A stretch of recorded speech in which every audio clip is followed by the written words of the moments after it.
Hi friends, today we are going to be doing a deep dive on Sweeney. I thought it was only right that I have the special guest Baby and Cece out for the video. Anyways, we're going to be talking about the typecasting and how it seems that Hollywood only wants to put her in specific roles. Disclaimer, I am not bashing Sweeney. Please stay until the end of the video to really hear my opinion on her as a person. This segment really will just be going over the trends of her role, into the different cases of similar people in terms of looks and whatnot, and how I also feel that this did blackball her into a typecast. That's my little disclaimer because I don't want anyone coming in with nuance thinking that this is at all a jab towards Sydney. We love Sydney here. She's beautiful. I just watched Madam Web, and I promise you, Madam Web, I wasn't there for the plot. I was there because there was bad bitches in the movie, okay? Let's get that right.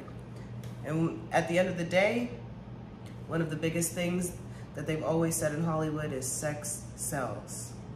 If y'all see me looking down, it's because I made some points, because I want to make sure I'm hitting everything I want to talk about today. If you like this type of video, please go ahead and leave me a like and comment down below if I should do any more celebrity deep dives or anything like that. Stick around for more. The first thing I want to get into was the similarity of her roles.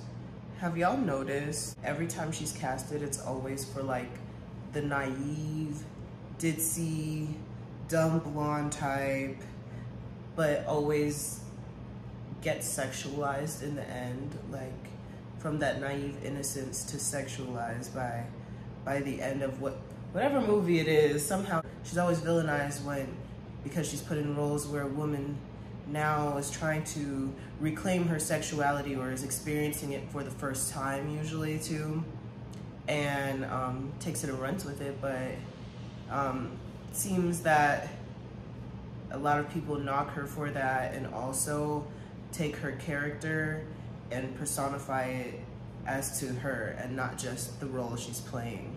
Here's some examples of some characters that she has played that I feel fit that. Yeah.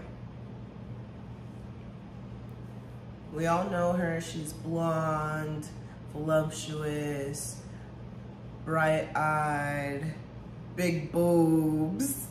It's understandable that Hollywood cast her for specific sexy roles, blonde bombshell roles, you know?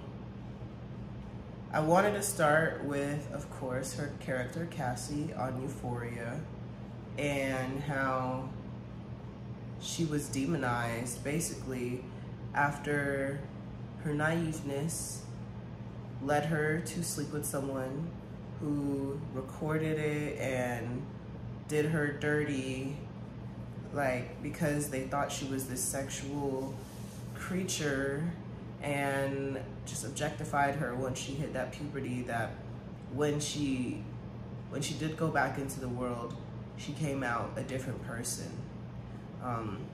She spiraled at the end, honestly, and a lot of it is due to how she was viewed in the beginning and how that played a part on her mental. I think she did a phenomenal job playing that role, and I think it is something that a lot of women who develop early in life can relate to. Let's talk about Madam Web, because as mentioned, I have watched the movie. I'm a big Marvel fan. No, this movie is not Marvel, it's an association. It is a Sony movie. Let's get that right first. So the quality, of course, is not gonna compare when it comes to a good superhero movie theme, a good plot, you know? But there you go again with that similar role. She's the blonde, they pick on her in the movie a lot. She's very apologetic, always saying sorry. And by some time in the movie, somehow now they try to make her sexy, and she ends up table dancing. Coincidence? I think not. I think that some higher ups in Hollywood definitely love her and want to see her in these type of positions. Or at least, you know, whoever her agent is, that's the roles that the agent has found works for her, and that she ends up probably getting offers to be in as well. Regardless of that, Sydney Sweeney does have her own opinion and can turn down roles if she would like. So let's take that with a grain of salt. She probably does know what she's getting herself into. I don't know if she always, you know, signed up to be objectified to the extent, because I have heard her comment on her time on Euphoria before, but it seems like, you know, she's blossoming into those roles and a beautiful young woman who can separate herself from her art, but also make her bag. So I gotta give it to her. This brings me to the next appearance, which was on SNL recently. SNL put her in a Hooters outfit because, of course, sex sells, and that's what the people came to see. And I get that. You know, she's beautiful. Show her off. We all know why Sydney Sweeney is a fan favorite. She's beautiful. But the issue with her episode is the fact that they couldn't even focus on her main job description. My girl is an actress at the end of the day before anything. So to just give her these roles where she can just prance around and look cute, yes, you know, the audience loves that, but SNL is supposed to be a comedy show, and she is a very strong actress. I feel like they could have better spotlighted her talent, as well as showing off how beautiful she is through, you know, just better comedy. Like, it was more funny because we are all in agreement that she looks good, but she's also a great actress. Like, we couldn't even get to see that. We just got to see her, you know. I love that too, don't get me wrong. I'm telling y'all, I am not knocking anything about her at all. I love Sydney Sweeney. She's a baddie, like, she's fine. But my thing is her art.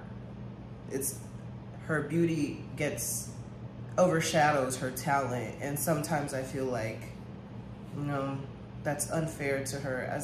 That's a pretty privilege, but you know, that's like a con to pretty privilege. We don't actually get to see the real her sometimes, I feel. I did want to touch back on something that a lot of y'all probably don't know. She used to do guest appearances. I did want to bring this back to her childhood. Sydney Sweeney actually used to do guest appearances on the Disney Channel. My girl has been acting since she was a child. She also touched on that in her SNL skit, saying, you know, if I came to my parents with a PowerPoint and I told them I'm going to be an actress, and if that all failed, she made light of it and said, show boobs. It was hilarious. It was a good job on her part. I feel like that was like part of the script that she actually got to work on, and how to say so, and what how it portrayed her and how that came off. Her delivery was amazing.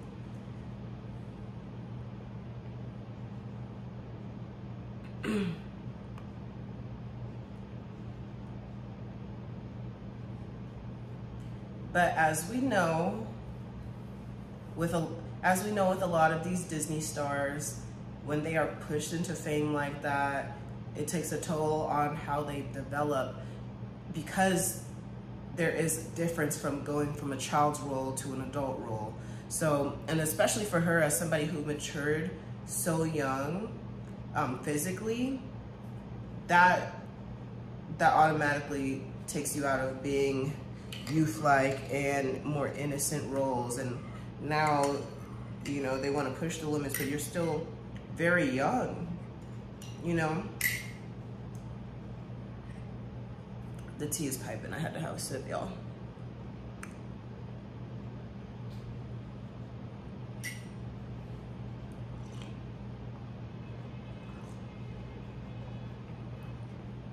Anywho, that was my little spiel about her childhood. I did want to, this is not a direct comparison, of course, because Sydney Sweeney is her own person, and we love her in that regards, you know. But I did want to touch on how history kind of repeats itself, of course. It's a good way to see trends and stuff on how the media, like history always repeats itself, so it's a good trend indicator. I wanted to bring up Marilyn Monroe, Margot Robbie, and that blonde bombshell sex symbol look. Speaking of sex symbols, did y'all know too, Sydney Sweeney, a young woman, made an appearance in the Rolling Stones music video recently where she also was given that look. Like, it's very rock star free, but it's young, it's youthful, it's innocent and very playful. And it just shows how, you know, men love to conquer innocence. They love someone who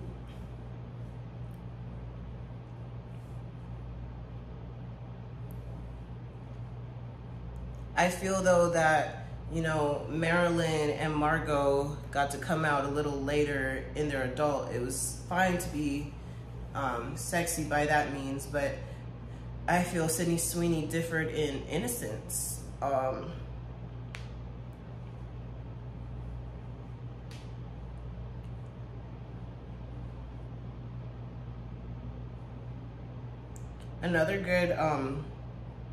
Another great comparison that I would love to make is actually Paris Hilton and the blonde bombshell aesthetic.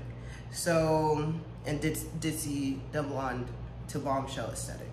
So, Paris Hilton was portrayed as a dumb blonde who had a sex tape, but in fact, you know, she had that sex tape leaked, and it forced her to mature as well, because the media doesn't care. The media is gonna view it how they wanna do it and run with whatever story that's gonna push their sales.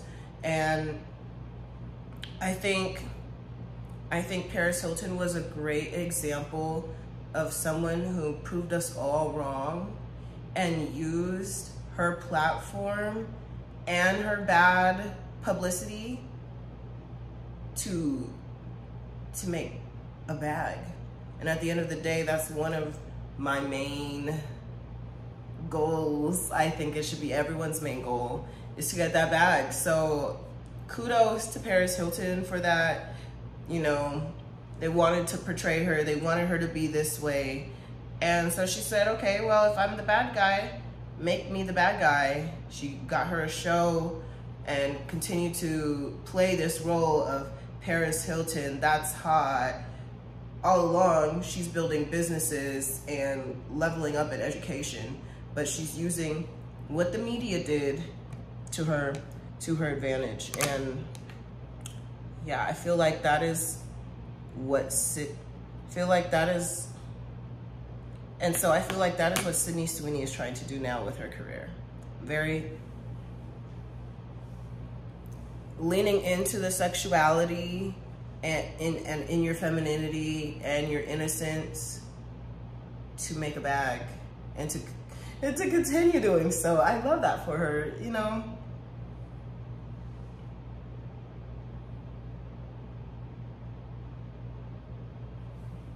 You know what they say, blondes have more fun, right?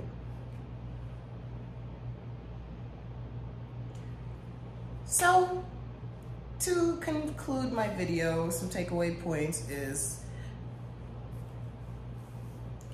I wanted to talk about Sydney again, and to her, definitely get that bag. I love that for you. Continue to cater to your audience. She even said in her SNL video that a lot of her fans are actually men. So definitely use that to your advantage as a beautiful young woman. And that should go for everyone watching too. You know, use your strengths to your advantage, because they'll use you just as easily.